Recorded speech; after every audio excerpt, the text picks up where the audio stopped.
Wrong. So the best time to brush your teeth is first thing in the morning, as soon as you wake up. If you're brushing after you eat and after breakfast, you're brushing your teeth in that weakened acidic state. So your teeth are actually under attack and they're much more vulnerable.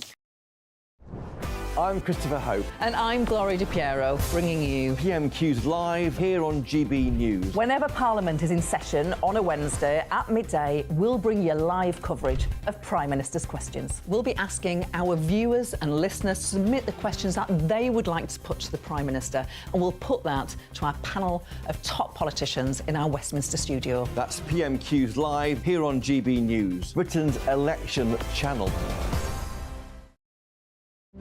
GB News is the home of free speech. We were created to champion it, and we deliver it day in, day out. Free speech allows us all to explore and debate openly the issues most important to us, our families, and of course, the British people. Having challenging conversations to enlighten each other. Which is why we hear all sides of the argument. We are the People's Channel. We will always stand by the freedom to express yourself. On TV, radio and online. This is GB News, Britain's news channel.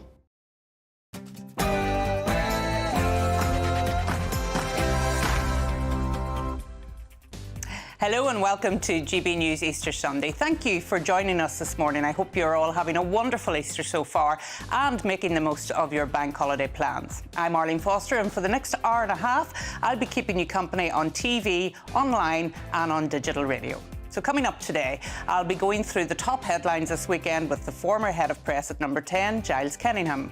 The Queen's former chaplain, Dr. Gavin Ashenden, will be explaining why we celebrate Easter and have we lost the symbolism behind it.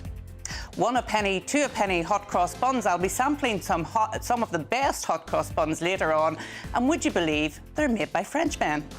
And on a more serious note, we'll be exploring how for some Christians, even celebrating Easter can put them in danger. There'll also be some excellent treats as I meet a cacao sorcerer who uses the world's most expensive beans to make delicious chocolate creations. And he'll be sharing some easy-to-follow recipes for you at home this Easter. You'd be hopping mad to miss any of this.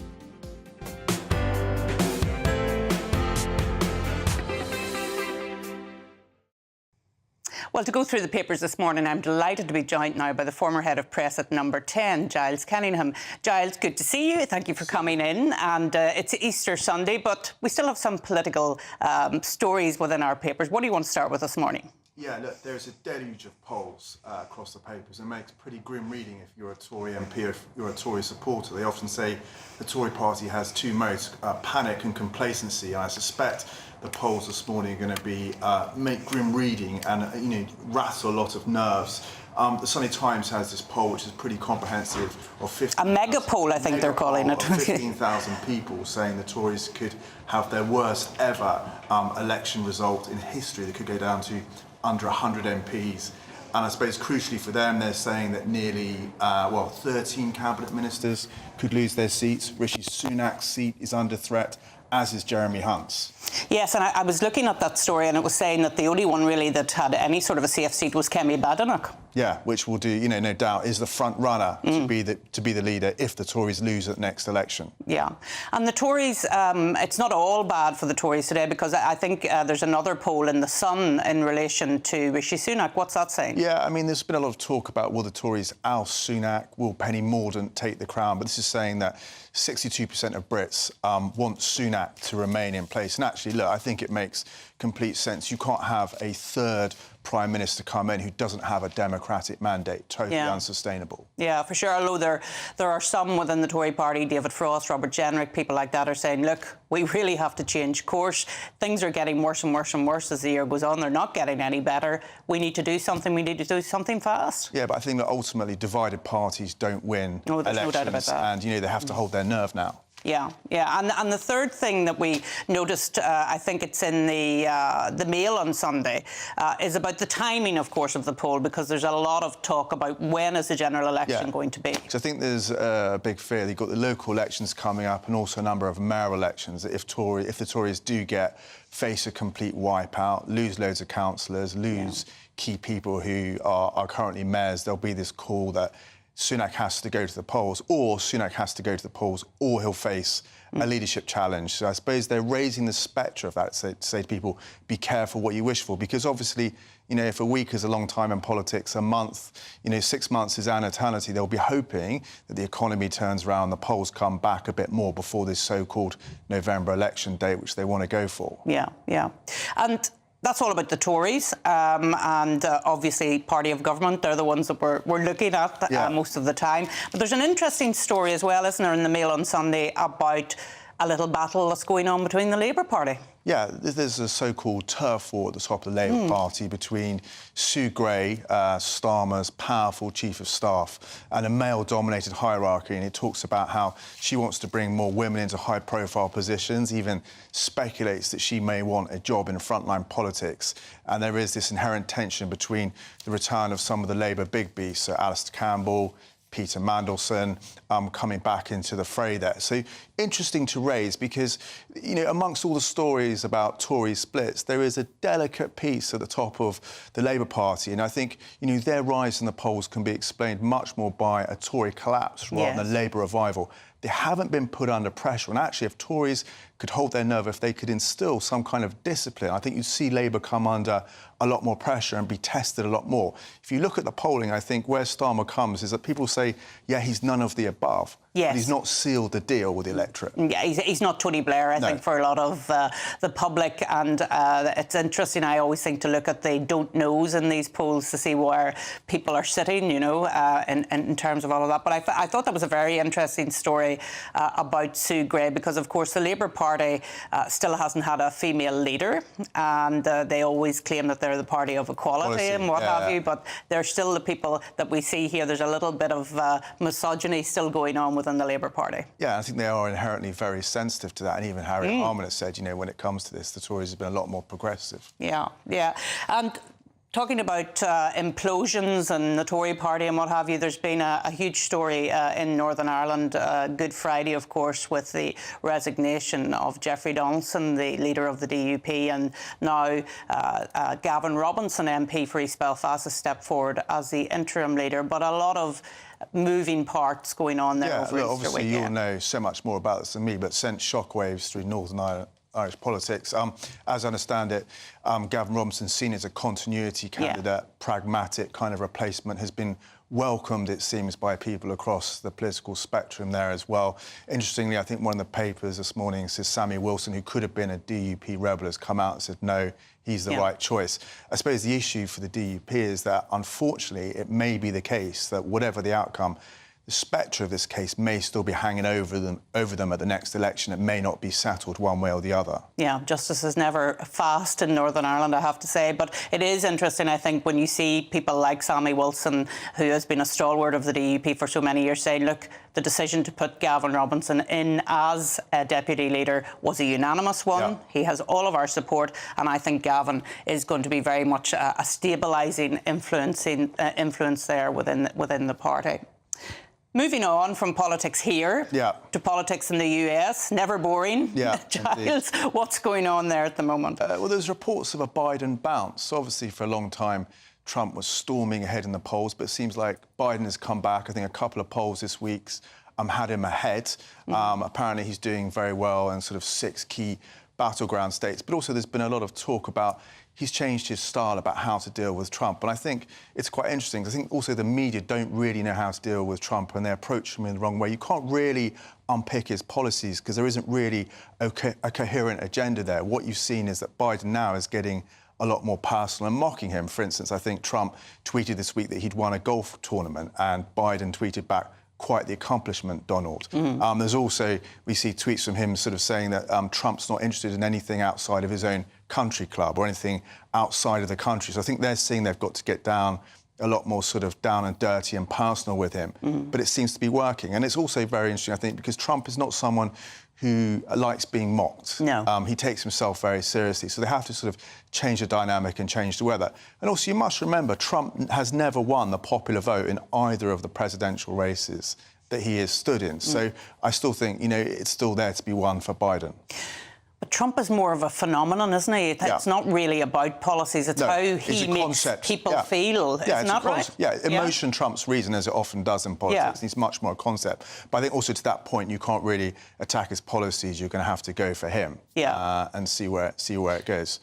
But do you think that's going to work in the long term? Because, I mean, you know, people tried that with Boris Johnson, you know, who was another phenomenon and really made people feel in a particular way about politics. And, you know, he sort of shirked it off until the end. Until the end, although Boris did have the popular vote, right? Yeah. Unlike Trump. Oh, yes, of course. He had, you know, he was much more sort of, he reached larger parts of the UK than Trump did with the US. So I think there has to be a different approach, because so far the policy approach hasn't really worked. Yeah, and it's the old line of you go low, we go high doesn't seem to be working for Biden, so he's now just going to go low as well. Yeah, exactly. Yeah. And it seems to have worked. And I no doubt you can see with Trump it will hurt him. Yeah.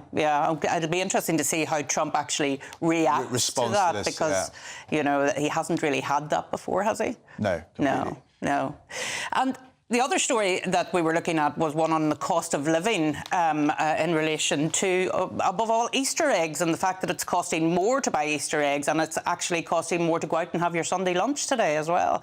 It was quite amazing, I thought, because the figures that we're talking about was 7% more to go out and have your Sunday lunch in just 1 year. That's quite incredible. Yeah, and you've seen a lot of talk about, has the cost of living crisis ended?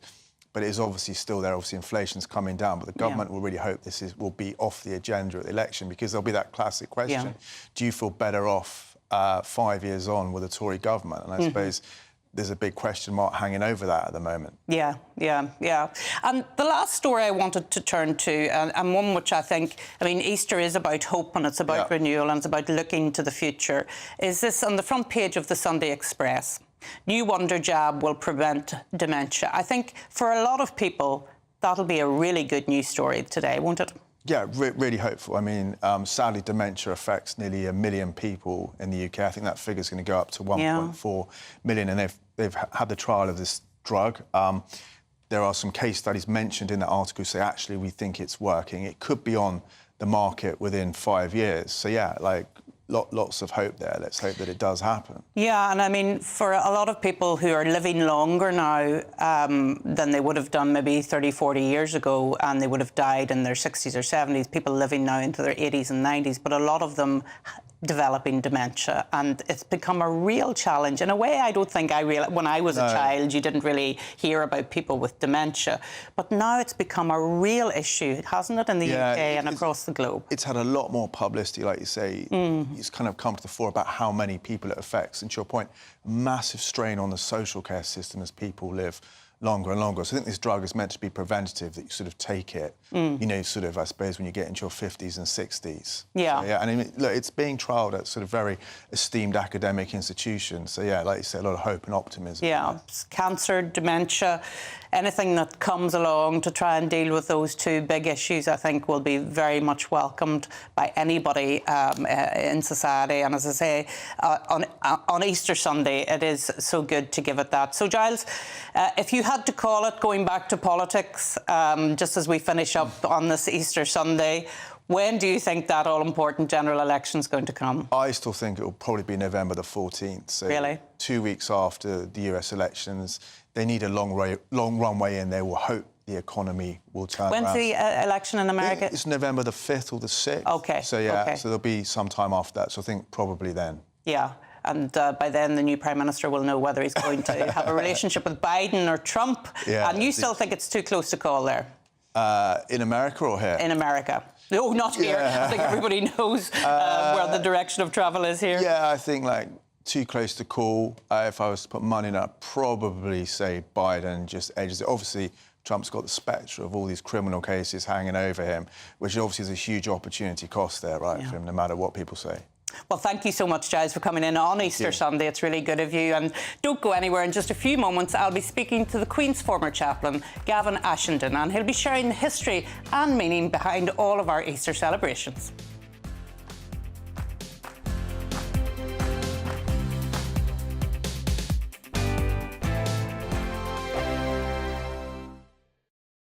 Nana Queer, weekends from 3 p.m. I like to call this one robbing Peter to pay Paul. The Labour Party have embarked on a journey that I can only describe as politics of envy. I think it's time we scrutinise their policies more closely and establish in our minds what a Labour government might mean to the education system. Sir Keir Starmer and his party have for far too long capitalised on the abject failure of the Conservatives and haven't really had to explain themselves. But as part of their manifesto, Labour intend to charge VAT at 20% on private schools because I suspect they think that people who send their kids there will stump up the cash no matter what, and that these people have money. They will then use this money, Labour, to fund state schools. Basically, they will rob Peter to pay Paul. But what I believe they've failed to realise, I'm not sure whether they've factored this in, is that many people who send their kids to private schools do so at great sacrifice and are in fact paying twice into the education system. I spent my first year of secondary education in a state school. I'll be honest, when I started I was at the top of the class, but by the end of the year I was near the bottom. But then my dad got promoted to a post on Wall Street in the States. My parents sent me to a private boarding school in the UK run by nuns, and my family moved to America. Thank God for the opportunity I was given to go private. At boarding school I grew in confidence, and I'm here now because of it. My father's work, NatWest, and a loan my dad took out paid for my private education. We were nowhere near as rich as some of the kids there, but there are also many children, I would say at least half, whose parents were busting a gut to send them there.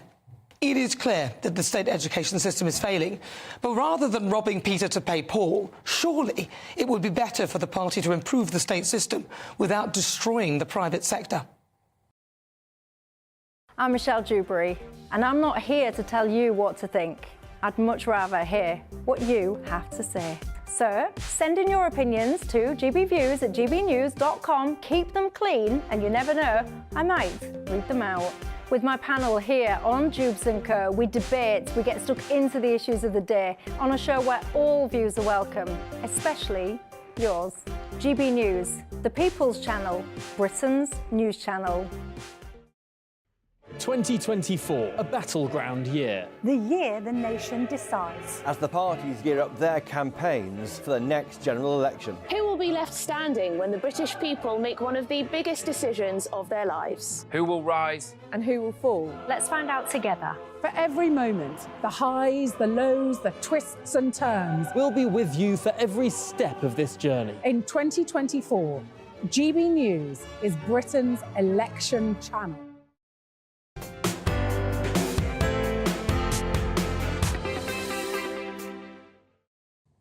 Welcome back to the show on this Easter Sunday morning. In the Christian tradition, Easter Sunday is a joyful celebration of Christ's resurrection. Earlier on, I spoke to the Queen's former chaplain, Gavin Ashenden, to find out more about the meaning of this very special day.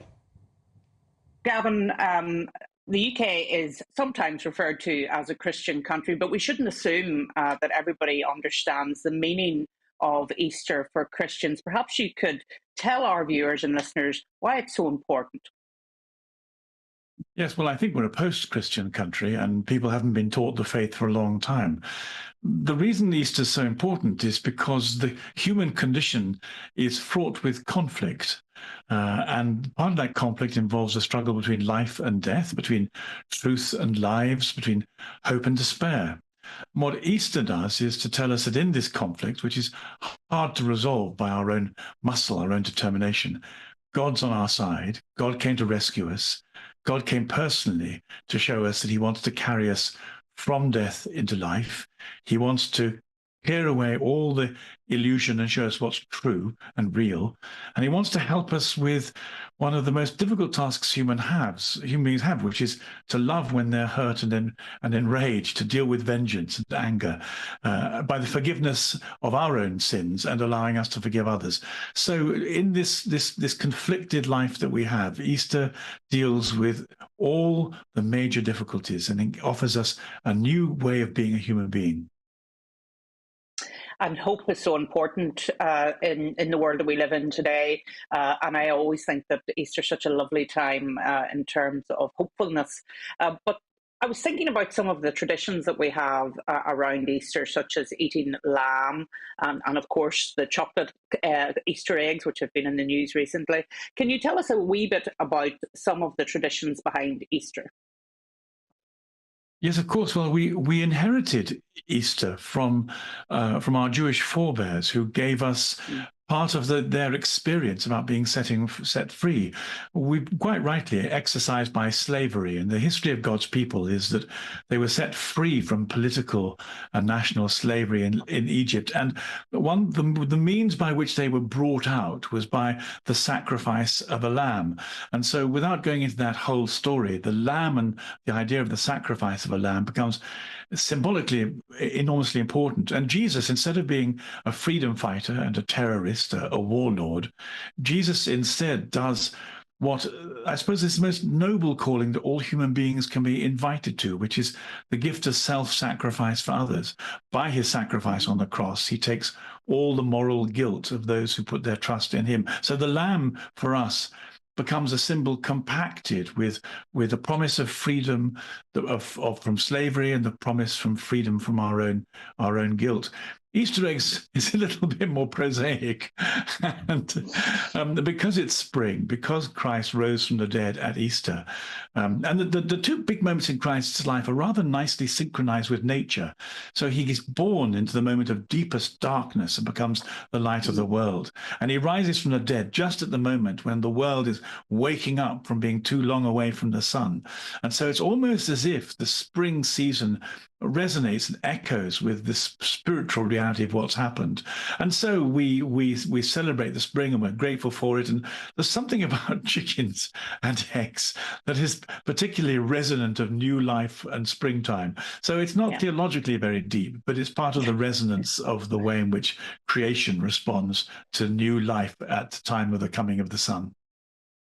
Yeah, and gifting it to children. I have a great memory of having about 9 Easter eggs all lined up for Sunday morning when I was a child. I wonder what the NHS would have to say about that. But in any event, Gavin, you're a practicing Catholic now. I'm an Anglican. Do you think there are big differences between how the different denominations of Christianity celebrate Easter? I think there are. And unfortunately, what's happened to the church is a bit like what happens to a jigsaw when you break it. You need the whole church all together for a really full picture. And unfortunately, through history, through ego, through struggle, the jigsaw's been broken.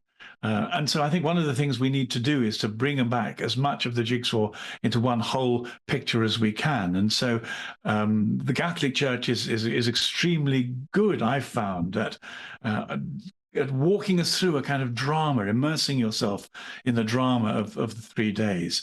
And Anglicanism is marvelous at music and poetry. And it would be very good to have all these things brought together in one proper whole picture again. So, Gavin, as a former chaplain to Our Late Queen, we often see them on our television screens at Easter going to church. Is Easter an important time for the royal family from your perspective?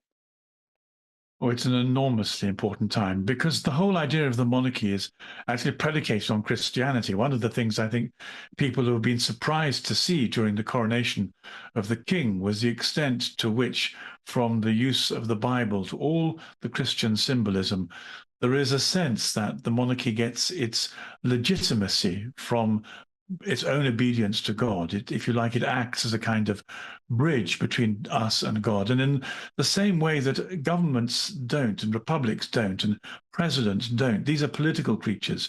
The legitimacy of the monarchy depends upon having a spiritual core of authenticity to it. So it's about not only about governing people with order, which is what the normal political process does, but with justice and with truth. And these things are not easily accessible to all politicians. And so what the notion of Christianity does for the country through the monarchy is to infuse it with a degree of moral quality. So Easter for the monarchy is, if you like, both Easter, the big celebrations are times when, if you like, their legitimacy is articulated most clearly by recognizing the presence, the blessing and the commission of God. Yes, and probably why the king felt it so important that he goes to church this morning and is seen to be going to church. And I think a lot of people will be greatly relieved to see that. Gavin, I wanted to finish and to give you the opportunity to give an Easter message to all of our listeners and viewers. So I'll say happy Easter to you, and I'll leave it to you to close our little segment. Well, thank you. I think if there was one thing I wanted to say, it would be to say that by understanding that Jesus rose from the dead, every one of us has hope, not a vague hope, but a hope that all the love that we've offered in our lives and we've received is not something that passes and disappears and evaporates. It's, if you like, it's part of a store, a treasury that we're building up. So what Easter tells us is that the most important things about our lives are these acts of giving and receiving love, and drawing away the mystery of the heavens and the dark skies, and instead allowing us to see that the mind behind the universe is actually like us. We're like him, and he wants us to know him, to love him, to be forgiven, and to find that in partnership with him, our lives make an ever deeper sense, one that in the end is going to carry us through the things that threaten us all, that are really difficult, like illness and death. Easter means there's a future, there's a hope. God keeps his promises. We can afford to be joyful and to be trusting and to share that joy and trust with each other. It's a wonderful moment of the year. God bless you. Christ is risen. Hallelujah. Thanks again to Dr. Gavin Ashington for his lovely message. You're with me, Arlene Foster, on GB News Easter Sunday. There's a lot more to come on the show, and I want to hear from you. What are you up to on this special day? Email your pictures and stories at gbviews@gbnews.com. But first, let's take a look at the weather. A brighter outlook with Box Solar, sponsors of weather on GB News. Good morning, welcome to your latest GB News weather forecast from the Met Office. Well, today, for most of us, we do start the day with some sunshine, but it will turn increasingly cloudy, especially across the south. So we can see the sunshine across many parts of Scotland, Western England and Wales, but further east, there's already cloud moving in. That will spread its way gradually a little bit further westward. So for many central and eastern parts of England, a rather grey afternoon to come. Brighter elsewhere across England and Wales, but the best of sunshine really for Scotland and Northern Ireland, but here we will see a scattering of showers. Temperatures in the sunshine not doing too badly again, 14 or 15 degrees. Into the evening, we start to see this band of rain move in from the continent, and that really is going to give us a fairly wet night across many parts of England. That rain then spreads across parts of Wales too in the small hours of Easter Monday. But all the time, Scotland and Northern Ireland a little bit dry here, and in any clear skies we will see a touch of frost. So for many parts of England and Wales on Easter Monday, it's going to be a pretty wet affair. Some of the rain will be heavy, giving some fairly poor travelling conditions in places. It does brighten up down towards Devon and Cornwall though, but all the time, Scotland and Northern Ireland seeing the best of the weather on Easter Monday. A few spots of rain, but also some decent sunshine. And in the sunshine, highs at 14 or 15, but feeling pretty cool under the rain. Looks like things are heating up. Boxed Boilers, sponsors of weather on GB News. I'm Jacob Rees-Mogg and this is GB News, Britain's news channel. Your weekend starts here with Friday Night Live with me, Mark Dolan, 8 till 9 on GB News. Big stories, big guests and big laughs as we get you ready for a cracking weekend. That's Friday Night Live with Mark Dolan. Fridays 8 till 9 on GB News. Bring your own drinks. The admission's free. Britain's newsroom. Weekday mornings from 9:30. It's a remarkable story, isn't it? Amazing. Extraordinary. And also, she was unflappable, apparently, Yeah. the Princess Royal. She's just brilliant. refused to get out of the car and said, I'm not going anywhere. Extraordinary. Well, Jim Beaton was awarded the George Cross for protecting the princess and delighted to say joins us now, along with the former head of royalty protection, Di Davis. Jim, you won't remember, but I met you some time ago at the Imperial War Museum when Princess Anne was opening an exhibition to do with the George Cross, and you were there reunited with her. And you told me then what great admiration you had for the princess, cool under fire, but you didn't do so badly yourself. It was probably my job And also, I had a wee bit of police training, not very much, but a little bit, whereas Princess Anne had nothing. And yet, the way she displayed it, you would have thought she'd been highly trained to deal with any type of that situation. Even though you'd had some training, you took 3 bullets for the princess. You effectively stood between her and a deranged gunman. Well, I was supposed to be a protection officer, really, so I just tried to fuddle about. You must remember that back in 1974, there was no communication, and we were extremely lucky that Michael Hills, who was outside Clarence House and nearby, had got one of the fast police radios, or radios on his shoulder, so he was able to send a message out. Otherwise, we would have just been relying on the good old public to phone in and say there was something happening. Yeah. So times have changed drastically.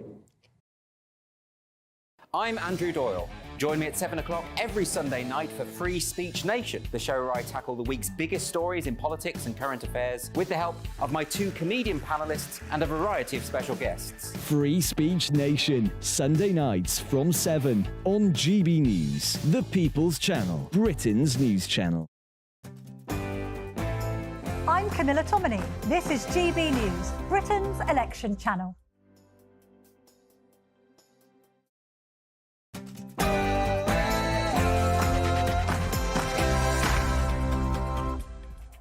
Welcome back to the show and happy Easter. I hope you're spending your Easter Sunday surrounded by friends and family with plenty of delicious food. We've got lots coming up this hour. I'll be savouring some of the best hot cross buns in Britain and comparing some British and French Easter traditions with the founders of the French market. Celebrating Easter around the world can also be a difficult time for some. Daniel McElhinney from Open Doors will be here to talk about how Christians can face persecution for their beliefs. And the Royal Highnesses will soon be attending the Easter service at St George's Chapel, Windsor Castle. Whilst the King is hoping to attend the royal family's traditional Easter Sunday service, it is expected that Buckingham Palace will make special arrangements for a much reduced crowd. Royal expert Rafe Heidel-Mankoo will be here to unpick what this year's Royal Easter will look like. And just how much chocolate have you consumed already this weekend? I'll be joined by a head cacao sourcer who'll showcase some incredible chocolate creations. I'm told he uses the world's most expensive beans. Does that really make a difference? We've got an excellent hour to come. You won't want to miss any of it.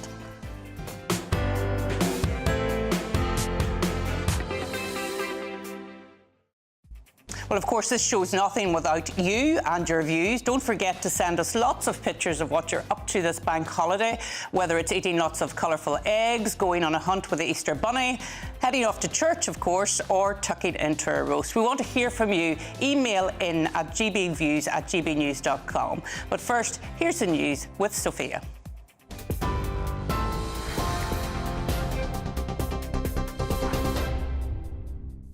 Thank you, Arlene. Good afternoon. It's 1 minute past 10. I'm Sophia Wanslet in the GB newsroom. King Charles will make his first significant public appearance since his cancer diagnosis during an Easter Sunday service this morning. The monarch will be joined by the Queen and other members of the royal family in St George's Chapel at Windsor Castle. The Prince and Princess of Wales, however, will miss the service as Catherine continues her cancer treatment. Royal biographer and former photographer Ian Lloyd says the King's attendance is a good sign. The fact that they issued a statement saying that he's going is a positive step because when the Queen was frail and the Queen Mother was frail, it was usually wait and see on the day approach. Do you know what I mean? So to sort of just see how they would cope.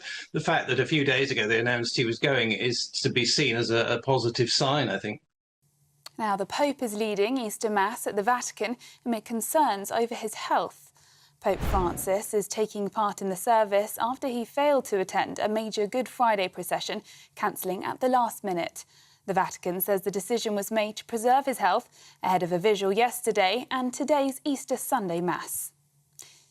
In his Easter message, the Prime Minister paid tribute to the work of churches and Christian communities across the country. Happy Easter, everyone. This weekend, as people come together to celebrate and reflect on the message at the heart of the Easter festival, I want to pay tribute to the incredible work of Christians in this country.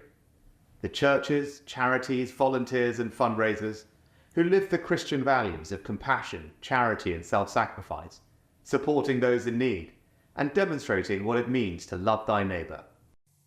And Sir Keir Starmer also posted on social media saying it's a time for optimism and new beginnings. The Easter messages come as a new poll suggests the Tories are on track for their worst election results.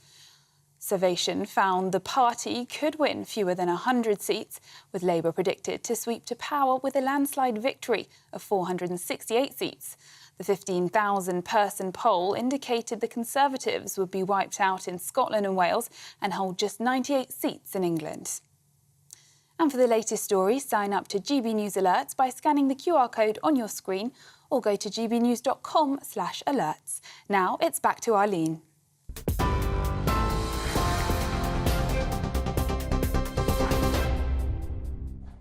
Thank you very much, Sophia. Well, welcome back to GB News Easter Sunday with me, Arlene Foster. 1 a penny, 2 a penny, hot cross buns. I nearly sang it, but I decided against it. Well, there have been some controversy in this past week with well-known supermarkets deciding to make their own unique spins on the traditional look and recipe of the Easter treat. From supposed ticks replacing crosses to a hot cross bun flavoured cheese. Sounds dreadful.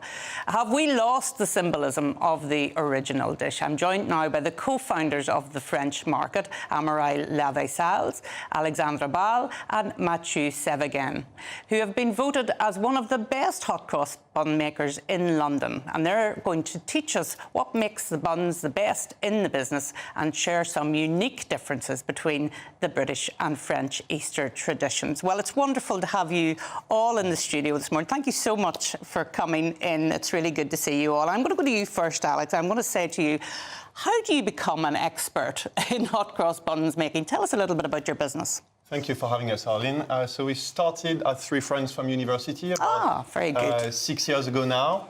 And we opened our first business in Tufnell Park, North London. Mm-hmm. It's a wine bar and a shop and a deli, mm-hmm. where we showcase the diversity of what we do in France. So cheese, wine, mm-hmm. bread, everything. And then about 3 years ago, we wanted to pursue our adventure. And mm-hmm. we opened our first bakery in Barnet called the French Market. And in the past couple of years, we've extended. We've opened another 2 shops. But we realized the tradition was a bit different in England mm-hmm. compared to France, and we discovered the hot cross bun the first year we were in England, and we loved them. So we've been making them to share our love for the tradition here, mm-hmm. and also to try and make some lovely hot cross bun for the families to have a good time for Easter. And those look like pretty traditional hot cross buns because there's been quite a lot of chat about different types of hot cross buns. Do you just have the one hot cross bun, or do you have different types of hot cross bun, like chocolate or whatever? Just the one, just the traditional one. Just the traditional one, yeah. And I always think bakers have a really tough... What time do you get up in the morning? So we don't bake. You don't bake. But actually Matt has done so, and you have to wake up at 1 in the morning every day. So it's really hard work, and we owe a lot to our bakers. To have that really fresh taste, it has to be freshly made that night, if you like, or early in the early hours of the morning. But Matt, I mean, you used to do some of the baking. What makes your hot cross buns so tasty and so unique? So our hot cross bun, actually, it's a classic French brioche dough. Mm-hmm. So, like, it's a simple recipe. So you've got some white pastry flour, some butter, egg, and sugar. Then we add a bit of cinnamon. So, like, really simple. It's made during the morning. And then for the crust, it's just like some water and flour. Mm-hmm. And we add a syrup. And that's it. Et voilà. Et voila!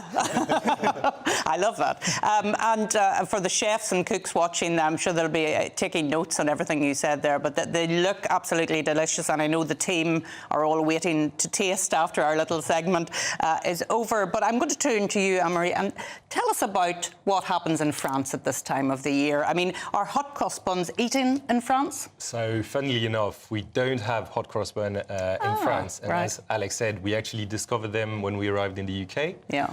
In France, we do have all the chocolate traditions. So we say the bells, and also we're doing the Easter egg hunts. Easter chocolate bells or what? Yeah. Absolutely. Yeah. So we actually have a whole mix of chocolate hens, chocolate bells, and the little Easter eggs as well. Yeah. So all this is quite big in France. But in terms of bakery, we actually don't have any traditions in France in regards to Easter. Yeah. What we do have, though, in Easter in France is the lamb. That's quite common and you'll find it everywhere. So the Easter lamb is quite big and people usually gather on a family meal over the Sunday and eat the lamb. That's really a big tradition in France. So that's a crossover from England as well, of course, and the UK, because most people will have lamb today, unless they're vegetarian or vegan. Most people will want to have lamb. And that, of course, goes back to the Passover and those Jewish roots as well. So you mentioned eggs. Are they big eggs or the little eggs that you go hunting for? I would say all kinds of chocolate eggs, yeah. I do have memories as a kid of really going all around the garden and finding the little eggs, the big ones. And even a few weeks later, we would find some that we hadn't discovered back during the Easter. Oh, the 1 a penny, 2 a penny song, or which song are you talking about? No, the chocolate eggs. It was quite funny a few weeks later to find in the garden. You were finding found back then because there were too many in the garden. Yeah. And apart from lamb, what are the other food traditions around Easter time? So that's pretty much it, to be fairly honest, Yes. in France. We don't have, as I said, big bakery traditions in France. So it's mostly about the Easter lamb, and then we will have some beans or some asparagus to go with the lamb. But that's pretty much it when it comes to food. Yeah, and you have 2 outlets now, isn't that right? So we're 4. Oh, you're 4 outlets now, and obviously we're talking about hot cross buns at the moment, but you brought along some of your other produce here, which looks very appetising as well and very fresh. So you have a full range in your shop. Yeah, so we bake as a traditional French bakery. So we make some of the best baguette in London. We've won some awards. And we try and laminate our croissant the traditional way. So it takes a lot I of hard noticed work. that, actually, the little laminate on them. Yes, indeed. So it's all about having good quality French bakery products that will send you back to Paris, but you don't have to take the Eurostar. You don't have to take the Eurostar. You can stay here and go to North London and go to the bakery. So, I mean, we've talked a lot about what happens in France, what happens here in the UK, but how do you guys spend Easter? Are you mostly working, or what are you doing over Easter? Working indeed, as we still need to take care of all the businesses, but then also a little bit of family time. It's a balance between both. Yeah. What about you, Matt? Are you having to work? Mostly working the past few years, but this time, finally, I can spend time a bit with my girlfriend, so I'm very happy about this. Well, now, I think it would be rather remiss if I did not sample one of these buns. I think it would be wrong. Wouldn't that be right? So I am going to absolutely try one of these beautiful hot cross buns. Now, I don't have a knife, which is very remiss of me, so I'm just going to have to grab here and... they're so fresh. Bon appétit. Oh, well. Yes. Merci. Enjoy. Absolutely delicious. And I think we're probably going to have to go to a break for me to finish off these buns. But I really do want to thank you guys for coming in today. I know it's a very busy time of the year for the 3 of you. Thanks. And it's wonderful to have not 1, not 2, but 3 Frenchmen come in today and tell me all about their business. Thank you to Anne-Marie, Alexandra and Matthew. Don't forget to send us those pictures this morning. I'm still eating. What's the tastiest hot cross bun you have had so far this Easter? Share with us on gbviews@gbnews.com. And in just a minute, I'll be joined by Daniel McElhinney to share why Easter can be a difficult time for some Christians around the world.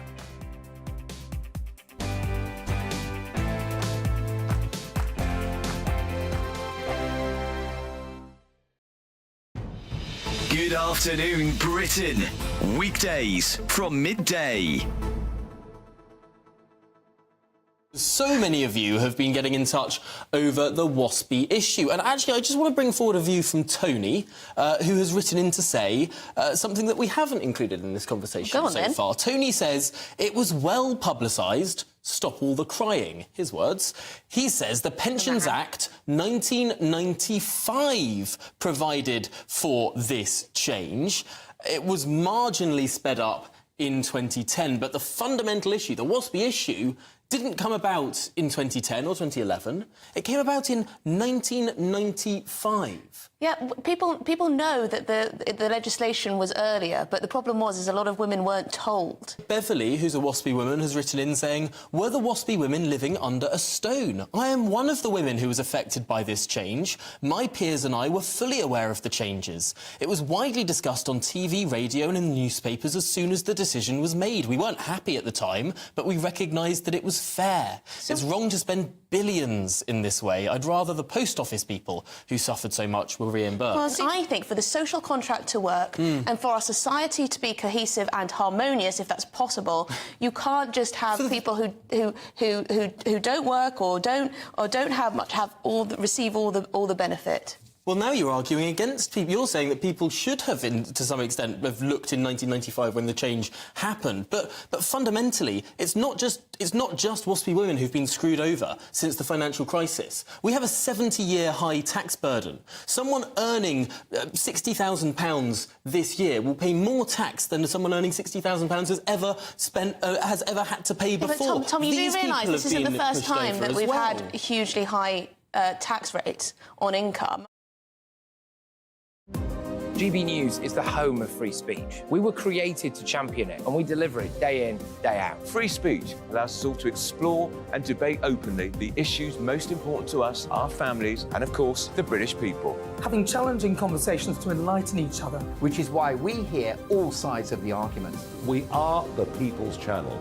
We will always stand by the freedom to express yourself. On TV, radio and online. This is GB News, Britain's news channel. Big news, big debates, big opinion. Patrick Christie's Tonight is the week's biggest show. Every weekday, 9 to 11 p.m, we've got the inside track on the day's top stories. There'll be sharp takes you won't get anywhere else. We will set the news agenda, not just follow it, and I want to bring you along for the ride. Whatever it is, we'll have our finger on the pulse. It's news, but it's this close to entertainment. Patrick Christie's Tonight, 9 to 11 p.m, only on GB News, the People's Channel, Britain's news channel.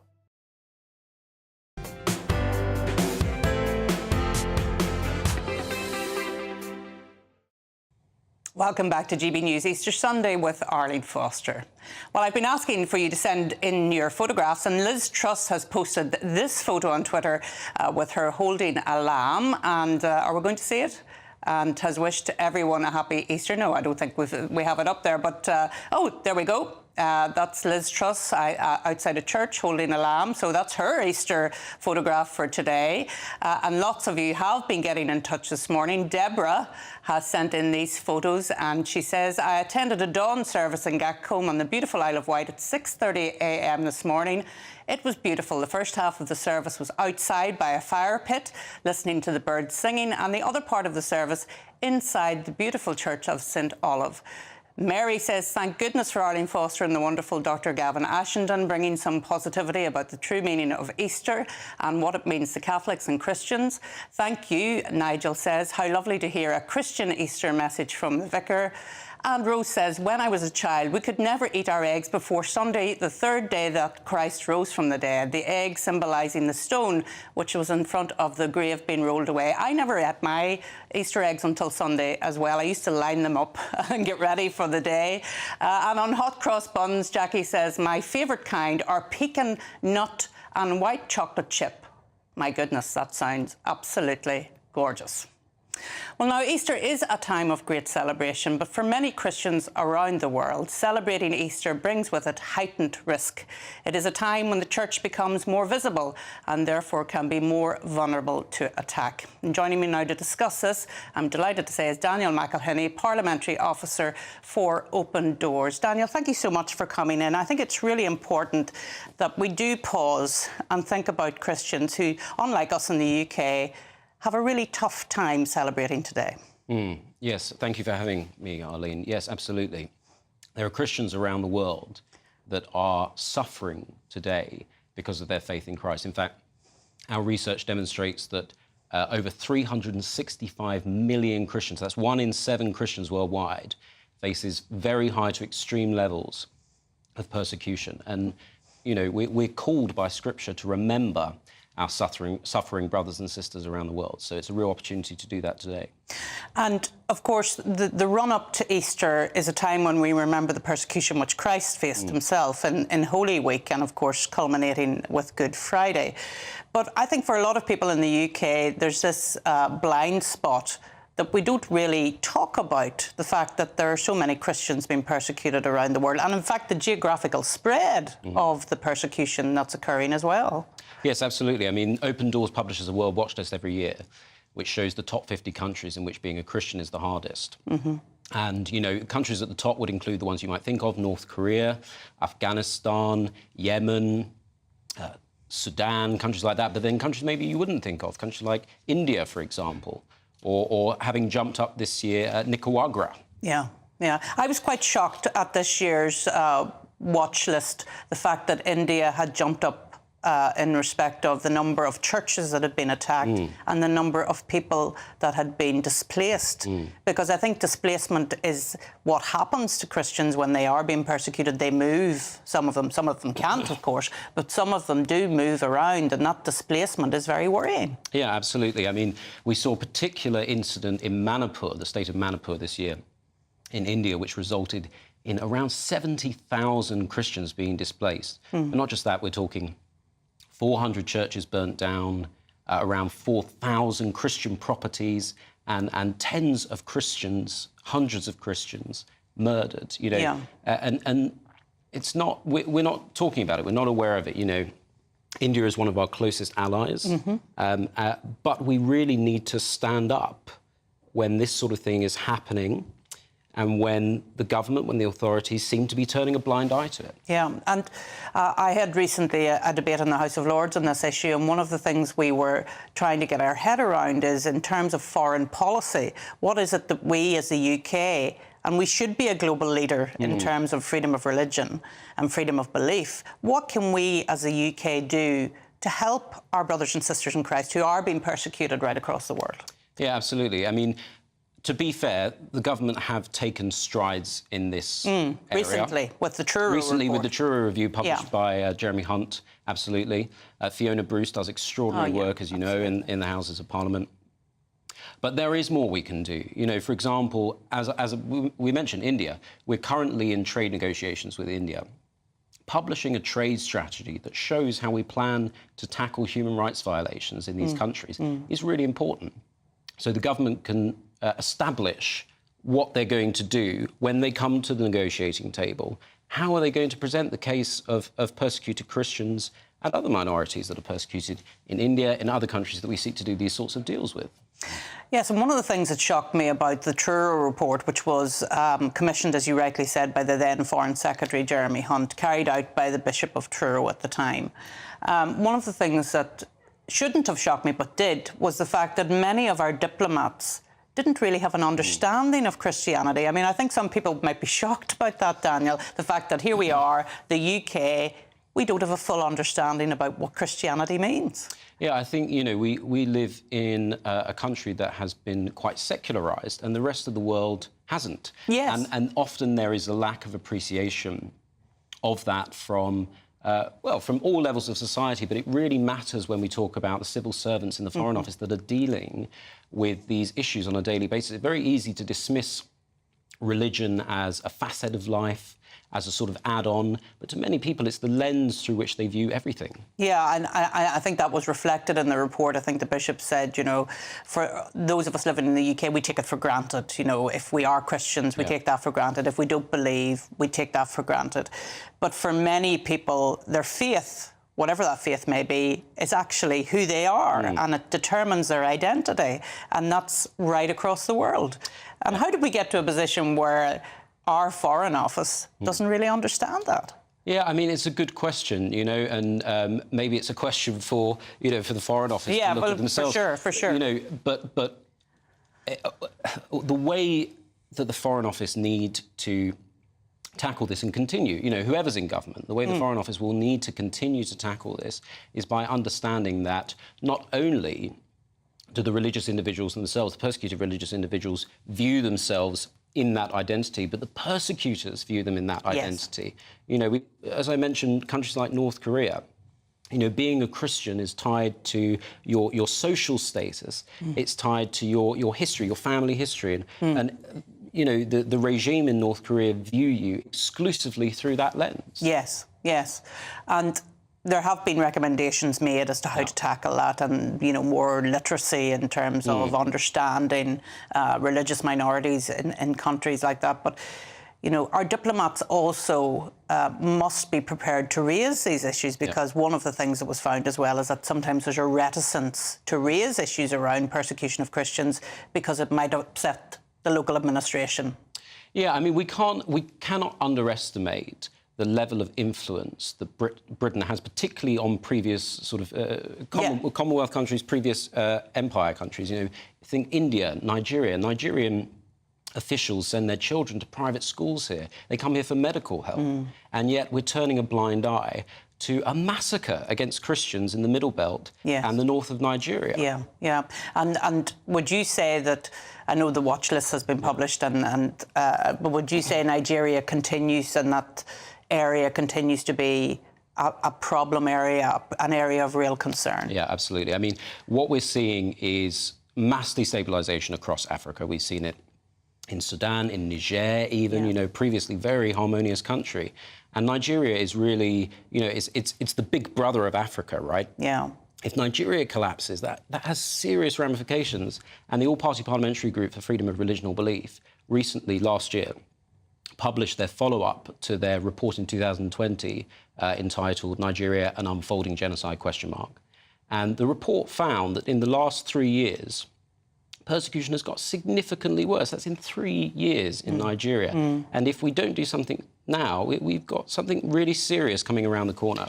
And just finally, Daniel, the report this year was about the fact that when conflicts occur, persecution also occurs. And that should be an alarm bell in terms of the stability of a particular region and what's happening. Yeah, absolutely. Freedom of religion or belief has always been seen as the canary in the coal mine of human rights. You know, when freedom of religion or belief starts to go, you know, what comes along with that? It comes with freedom of expression, freedom of assembly, freedom of thought. All these other freedoms are tied in with freedom of religion or belief. It is the cornerstone freedom, and it is the canary in the coal mine. Daniel, thanks so much for coming in. I think it is so important on Easter Sunday that we hear what's happening to Christians around the world. So thanks to Daniel McElhinney, Parliamentary Officer for Open Doors. Coming up, it's set to be a far from ordinary Easter for the royal family following the Princess of Wales' shock diagnosis. Royal expert Rafe Hendel-Mancu will be here to share what we might expect to see this Easter from the royal household.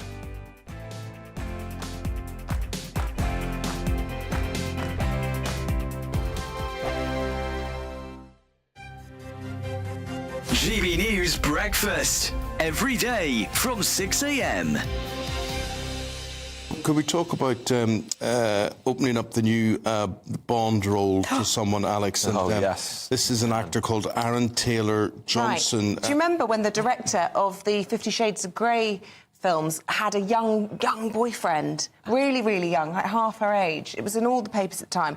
Well, it turns out that was him. He broke his career, I think, in a film called Kick-Ass, which was... I watched it, really great film. You can't compare... What's his name? Who's the last Bond? Daniel Craig. Daniel Craig. You can't to Roger. compare, But you can't compare Roger Moore to Sean Connery either. No. Who's your favourite Bond? My favourite Bond is Pierce Brosnan, probably. Same. Really? Oh, come on, yes. Sean Connery, maybe For Sean. the classics. Yeah. I'm quite keen on Roger Moore. So, but I quite like the kind of the ironic raise of the eyebrow and all that. Well, interesting. This sort of puts to death all of those rumours that James Bond was going to be a woman, James Bond was going to be a black man. There was lots of different rumours going around of what they were going to do with his Idris role. Elba would be good. He hasn't signed yet. As a feminist, I would say James Bond shouldn't be a woman. I totally agree. Because we need to have our own stories that we tell and our own heroes. We don't need to kind of go in on that. We just need to have a story that celebrates a woman, I think. I agree. Who was your favourite, Eamon? So I do think if you look at them all, there's not a bad one amongst them. But personally, I got to know Roger Moore, and an absolute gentleman and a man who was a star in every sense of the word, and an impossibly handsome-looking man. Pierce, I think Pierce, very, very good. And Pierce, again, is a very likeable fella. Very, very likeable. Yeah. It's funny, isn't it, that the appetite, I think, for James Bond is still there, but they are reinventing it. And the fact that they change it and kind of go with the time. I thought Daniel Craig was very good, actually. I just struggled with Daniel Craig the most because I just couldn't cope with the blonde Bond. So the idea of a female Bond or, you know, I couldn't even cope with Daniel Craig, so... I'm Michelle Dewberry, and I'm not here to tell you what to think. I'd much rather hear what you have to say. So, send in your opinions to gbviews@gbnews.com. Keep them clean, and you never know, I might read them out. With my panel here on Jubes & Co, we debate, we get stuck into the issues of the day on a show where all views are welcome, especially yours. GB News, the People's Channel, Britain's news channel.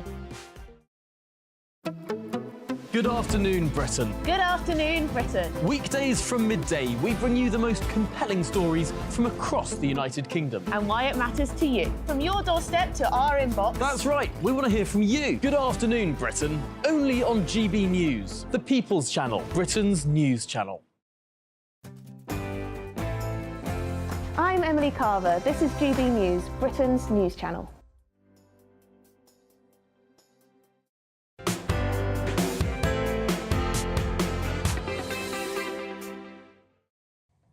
Welcome back to GB News Easter Sunday with me, Arlene Foster, on your TV, online and on digital radio.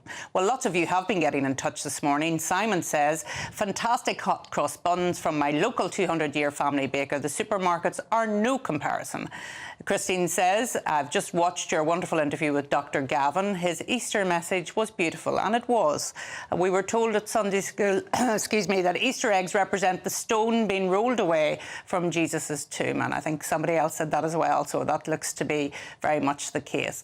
Natasha says, your show this morning has touched my heart. I'm in tears. Oh, my goodness, thank you.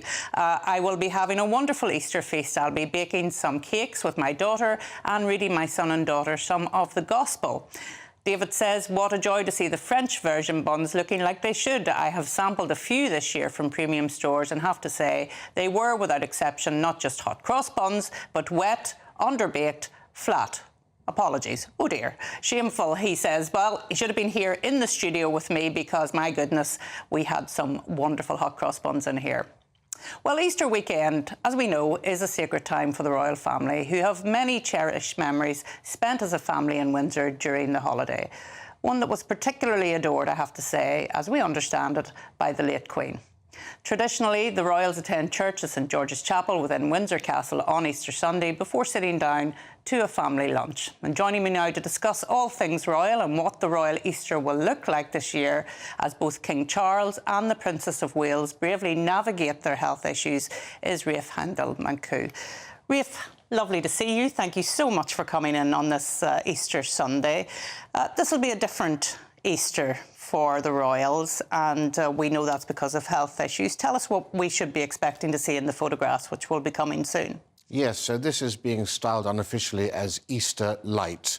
So very much the same structure and skeleton of traditional Easters, sure, but with a reduced number of royals and some slight tweaks to take into account the fact that His Majesty is undergoing treatment and does need to be separated a bit from the congregation because of infection risks and so forth. So memories of COVID, perhaps? Memories of COVID. Yeah. Well, actually, it's interesting you mentioned that because the King will be sitting slightly separate with the Queen, and that does remind us of the Queen in that very same building for the funeral of Prince Philip, Duke of Edinburgh, which was almost 3 years ago, April the 17th. He died actually on April the 9th, so just over, a week or so from now. And yesterday was actually also the Queen Mother's death anniversary, the King's beloved grandmother. So I'm sure those memories will be sort of very much in his mind as well. We're expecting His Majesty to walk from the castle to the chapel if he feels up to it.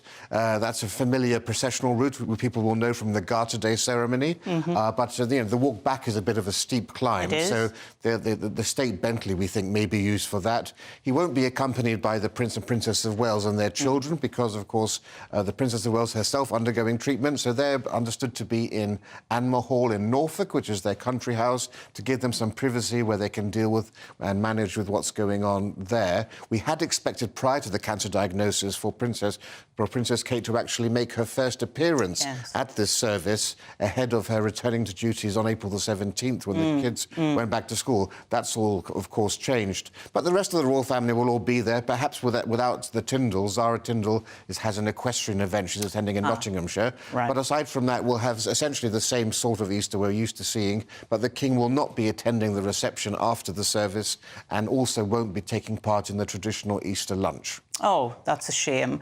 And we always look forward to seeing the Princess of Wales and in her beautiful couture. We always love to see what she's wearing on Easter in particular, so we'll miss that this year. But I think everybody will be so delighted to see His Majesty the King, won't they? Because it's such a key moment. And for him as well, as a Christian, this is a key moment for him. Yes, I mean, this is not his return to public life, but it's what they call turning the dial towards the gradual reintroduction, hopefully into taking on more roles. But as you say, you know, for the royal family, Easter has always been hugely important. Her late Majesty and the current King, both people of deep faith. In fact, when the Queen couldn't attend Easter in 2022 due to ill health, that was the first time since 1970 that she had missed Easter, and then because she was going to Australia and New Zealand. The King himself was very upset not to have been able to attend the Thursday service at Worcester Cathedral. Seeing some shots now from Windsor, Rafe. There we are. So yeah, now the service, the Easter Matin service starts at 10:45. Yes. So within the next few minutes, we should hopefully begin to see the entourage walk down. It was supposed to be weather conditional, but given that the weather seems quite good, and the matins will be conducted by the new Dean of Windsor. This will be the first time Dr. Christopher Coxworth will be conducting Easter matins, since he was only installed in November of last year. Yes. So we're going to stick with these pictures because there may be a possibility that we'll see His Majesty the King, which I think a lot of our viewers would very much like to see. And I was reflecting when I watched Her Majesty the Queen give out the Maundy money at the Maundy Thursday service, how important that service was to the late Queen as well. She loved that service, didn't she? She loved that service, and she started the tradition of having it take place every year in a different location, in a different cathedral. And of course, Maundy is the name for the Christian rite of foot washing. Yes. And it commemorates our Lord washing the feet of his disciples before the Last Supper on the night before he was crucified. And in fact, it's one of the oldest royal traditions. It goes back to at least the reign of King John in the 13th century, who coincidentally is buried at Worcester Cathedral, where they just had the service. Right. And kings up until the 17th century, King James II, would actually wash the feet of the poor. These days, instead of that, the service has a large number of people coming to represent the number of years of the King's life. From right across the United Kingdom, because I noticed from my own diocese in Clocker in Northern Ireland, there was somebody there from Clocker, and I think that's a wonderful knitting together, Rafe, isn't it, of the UK, bringing people together. That's so important that you mentioned that, and as the King said also in his wonderful Easter message, you know, his life is to be one of service, not to be served. Yes. And he reminded people that the example of our Lord in serving others should inspire us all around the nation to do that. And so 75 men and 75 women, one for each year of His Majesty's life, were at that service, where they received special Maundy coins commissioned for the event, the number of coins also adding up to the sovereign's, the length of his life there. Good Friday, of course. Hot cross buns are made by the pastry chefs at Windsor Castle. Ah, very good. And the Queen, as you know, always observed Lent and never had meat on Good Friday, so she usually had a fish supper of hake. The King himself also, we believe, follows a similar route and also loves his fish. Yeah. And of course, today, after Easter Matins, His Majesty will be missing the lunch, but normally that's a grand affair, a four-course dinner with lamb and all the trimmings there, seasonal vegetables and so forth, and chocolate Easter eggs, of course, which are many of them are made by the chefs at Windsor Castle. There are special sugared ones for the adults, and the children get lovely decorated chocolate ones. We don't know whether there's an Easter egg hunt, but certainly in Victorian times, Queen Victoria loved that for her children. But the late Queen used to always leave gifts in Windsor Castle for her children, for her great-grandchildren rather, during the Easter celebrations. And certainly Windsor would be a wonderful place to have an Easter egg hunt, would it not, Rafe? The grounds of it would be an amazing place to have an Easter egg hunt. I'm looking at that It doesn't look like a steep hill, but it is actually quite a steep hill back up to Windsor Castle from St George's Chapel. Well, it's most noticeable on Garter Day in June, when you have the knights and ladies of the Garter, the most senior order of chivalry, in all of their heavy robes, having to process down. And the average age of the Garter knights is, I would say, the high 70s and 80s. And, of course, you know, the Duke of Edinburgh and the Queen in their 90s wouldn't be able to do that. But the return journey is a lot more difficult. It is, yeah. I have a lovely memory of trying to walk up that hill in high heels when I was getting my damehood. That's where I got my damehood, in Windsor Castle from the Princess Royal. And yes, it's a steep hill. Well, Rafe, thank you so much for joining us today. We're not going to see the photographs, I think, before the break, unfortunately, but we'll bring them to you right after the break. Rafe, thank you so much. I hope you're going to have many, many chocolate eggs today.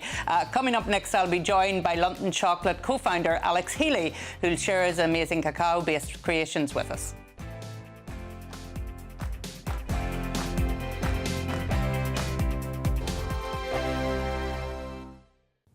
Good morning and welcome to your latest GB News weather forecast from the Met Office. Well, today, most of us, we do start the day with some sunshine, but it will turn increasingly cloudy, especially across the south. So we can see the sunshine across many parts of Scotland, Western England and Wales, but further east, there's already cloud moving in. That will spread its way gradually a little bit further westward. So for many central and eastern parts of England, a rather grey afternoon to come.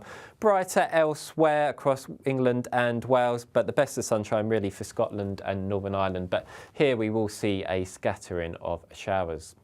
Temperatures in the sunshine not doing too badly again, 14 or 15 degrees. Into the evening, we start to see this band of rain move in from the continent, and that really is going to give us a fairly wet night across many parts of England. That rain then spreads across parts of Wales too in the small hours of Easter Monday. But all the time, Scotland and Northern Ireland a little bit dry here, and in any clear skies we will see a touch of frost. So for many parts of England and Wales on Easter Monday, it's going to be a pretty wet affair. Some of the rain will be heavy, giving some fairly poor travelling conditions in places. It does brighten up down towards Devon and Cornwall though, but all the time, Scotland and Northern Ireland seeing the best of the weather on Easter Monday. A few spots of rain, but also some decent sunshine. And in the sunshine, highs at 14 or 15, but feeling pretty cool under the rain. I'm Michelle Dewberry, and I'm not here to tell you what to think. I'd much rather hear what you have to say. So send in your opinions to gbviews@gbnews.com. Keep them clean, and you never know, I might read them out. With my panel here on Jubes & Co, we debate, we get stuck into the issues of the day on a show where all views are welcome, especially yours. GB News, the People's Channel, Britain's news channel. 2024, a battleground year. The year the nation decides. As the parties gear up their campaigns for the next general election. Who will be left standing when the British people make one of the biggest decisions of their lives? Who will rise and who will fall? Let's find out together. For every moment, the highs, the lows, the twists and turns. We'll be with you for every step of this journey. In 2024, GB News is Britain's election channel. GB News is the home of free speech. We were created to champion it, and we deliver it day in, day out. Free speech allows us all to explore and debate openly the issues most important to us, our families, and of course, the British people. Having challenging conversations to enlighten each other. Which is why we hear all sides of the argument. We are the People's Channel. We will always stand by the freedom to express yourself. On TV, radio and online. This is GB News, Britain's news channel.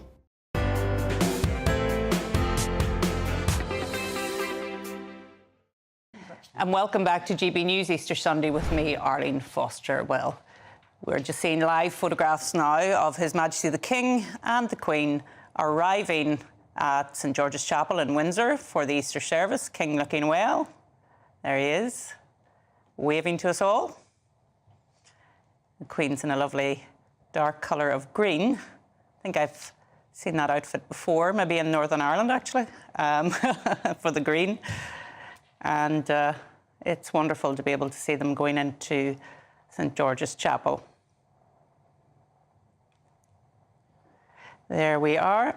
And the other members of the royal family are usually in place when the king arrives, so they've arrived already. We're told that the Prince of Wales and the Princess of Wales will not be attending this year as they're at Amnar Hall in Norfolk, and because of the Princess of Wales' health issues. But it's great to be able to watch the king arriving at St George's Chapel.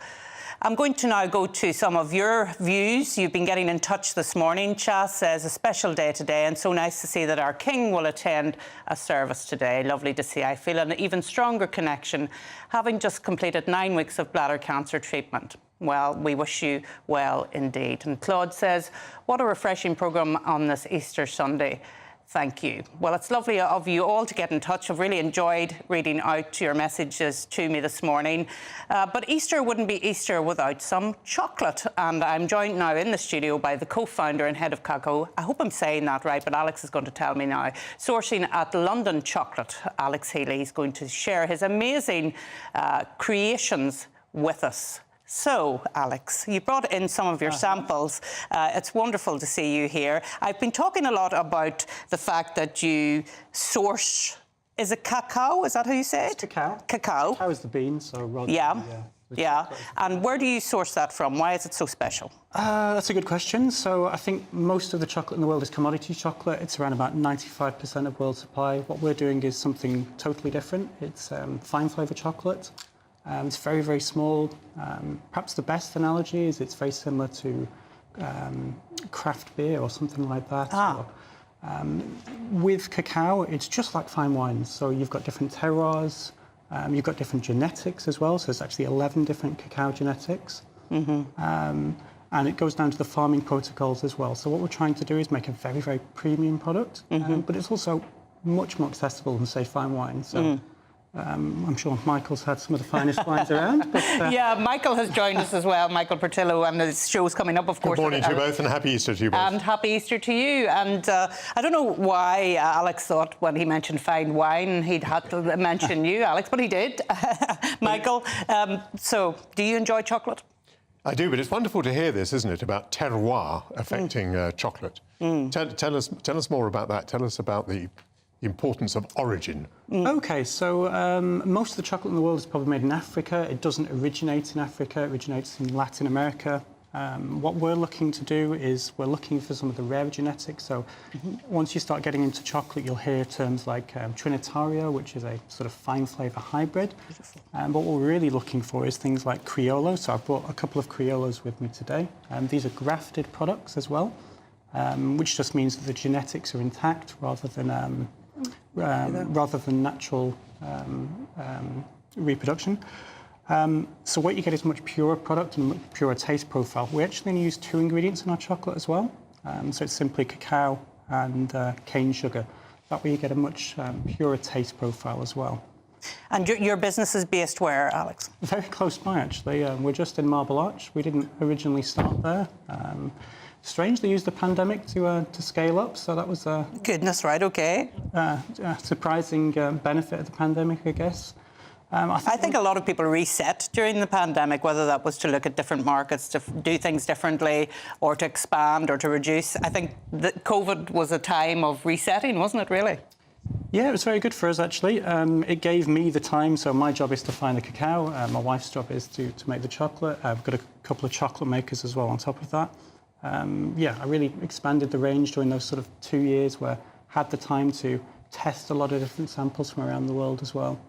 We were looking at the cost of Easter eggs earlier on in the show, and the fact that Easter eggs are certainly a lot more expensive this year. That's what's been reported anyway. What's the explanation for that? So that's a little bit different to us. That's commodity product. OK. But it is interesting all the same, though, because you look at the price of cacao. Didn't expect to be talking about this, but the price of cacao was previously $2 per kilo commercial, and it's now over $6. So actually, I think you're probably going to be expecting all across the market a much more expensive chocolate product in the next year, at least, I would expect. And why is it more expensive? What's the reason for that? Again, I think it's down to the farming in Africa. I think there's been a poor crop, particularly this year, so the supply isn't there. It's simply supply and demand. For a maker like us, because we're obviously we're buying fine flavour cacao. It's a different type of market. It's much more expensive. Actually, perhaps it's brought us a little bit more in line with commercial chocolate as well. OK, OK. And you've brought all this chocolate in, but we're not just going to leave it sitting on the table. I think that would be very wrong. Tell us about some of the things that you've brought in, and Michael and I are going to force ourselves to have a little taste. OK, so we've brought in a couple of single-strain Criollos. So these are your fine wine equivalents. These are around... What would these retail at? These would be £9 versus sort of around about £6.90 for some of the slightly less rare origins. But as I say, I think... But that's because there's a story behind it and there's a provenance behind it. Yes, so these are quite literally the rarest cacaos in the world. OK. The sort of £9 bracket. So if you think about fine wine, could you afford the most expensive bottle of wine in the world? It's much, well, maybe much Michael could, but I'm not sure I could, Michael. Am I allowed to tuck into that? Yeah, absolutely. And we're going to have a look at some truffles as well. So I did bring you a whiskey truffle as well, just for your Scottish heritage. So this is made with a Glenfiddich. Oh. Well, let me try that. Oh, yes, that's something. And then this is a champagne truffle, but it's actually made with champagne cognac to give a little bit of extra flavour profile. Yeah. Where is camera 2? I'm going to hold this up so that people can see the beautiful texture of the truffles. They look amazing. Sorry, I should tilt them for everybody to see, not just me. I'm looking at them. Thank you so much. I'm going to save one for you. I've eaten one of my truffles, and it is absolutely exquisite. What is the market for this, and what sort of people are buying this? So the market's expanding at the moment. I think it's a sort of re-education process. I think we've grown up on relatively commercialised chocolate, but in the last couple of years, you've seen this emerge in America. There's maybe 300 makers in America, or 350.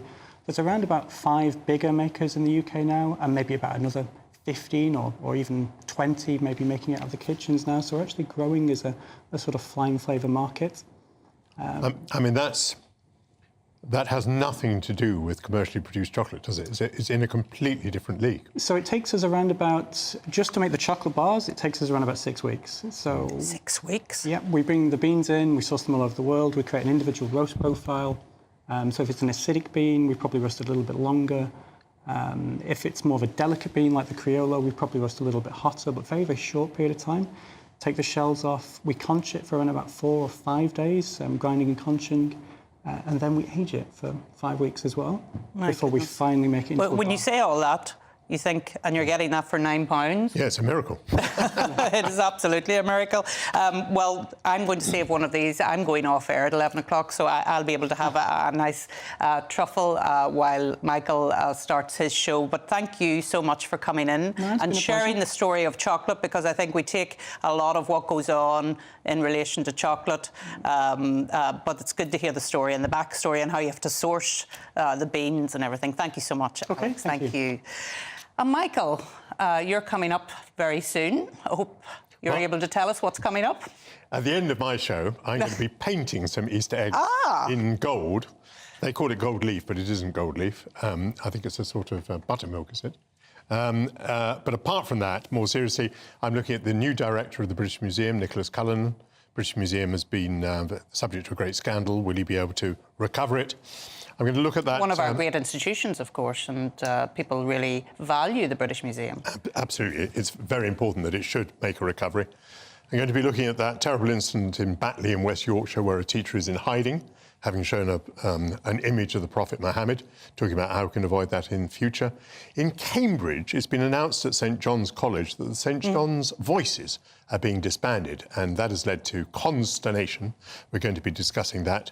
And we're going to be talking about hedge laying, which apparently is an art and craft that goes back for thousands of years and now has new relevance as a way of not only dividing fields, but caring for habitat and helping with environmental issues.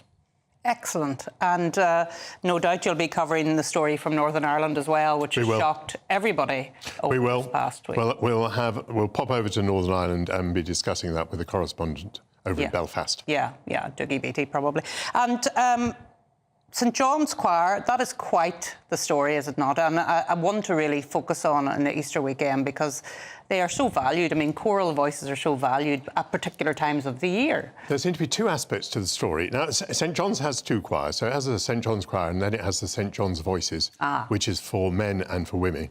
But one of the aspects of the story is that it's been disbanded by email. An email was sent out by the master of the college, former civil servant Heather Hancock, just saying that that was that, and that it had been decided unanimously that the money should be distributed in different ways and that this sort of activity... Decided by whom? Well, supposedly they'd consulted with the students, but it's certainly come as an enormous shock, and it has caused an outrage, and that's precisely what we should be discussing, why this is happening. Yeah, yeah. And another attack on some of our oldest traditions, unfortunately, but there we are. Well, looking forward to the show, Michael. Thank you so much for coming in. Yes, exactly, for the chocolate. Well, thank you so much to Alex and indeed to all of my guests today. We've had a wonderful time together. I hope you've enjoyed the Christian focus of our show today on this, the most important day for Christians right across the world. Wishing you all a very happy rest of your Easter weekend. And of course, Michael Portillo is up next, but here's the weather first.